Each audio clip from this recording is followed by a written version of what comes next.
Una rosa rossa a testimoniare la tragedia avvenuta intorno alle 7:45 a Salgareda in via Risorgimento. Uno scooterista è stato prima tamponato e poi investito da un'auto condotta da una 29enne. La vittima è Mirko Lucchetta, 46 anni, residente a San Stino di Livenza, padre di 2 bimbe. L'uomo stava andando a lavoro presso la 3B dove era addetto alla produzione quando ad un tratto è stato travolto dalla macchina. Il mio sentù altro che un colpo forte e ora mi sono girato, ho visto sta figlia di macchine e che altra da Drio che là e sto scooter e le saghe. Analizzando le immagini delle telecamere di videosorveglianza delle ditte vicine è stato possibile ricostruire la dinamica del grave incidente. In quel momento le auto e lo scooter avevano rallentato perché uno scuolabus doveva girare.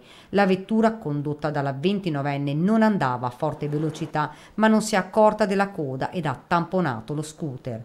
L'uomo è prima finito sopra il cofano, poi sotto la macchina. Immediatamente si sono fermati altri automobilisti che hanno cercato di soccorrere il 46enne. E girare la macchina qui in fianco così e buttare su e lui porrete era là. Sul posto sono intervenuti gli uomini del suo M118 con un'ambulanza e l'automedica e la polstrada di Vittorio Veneto.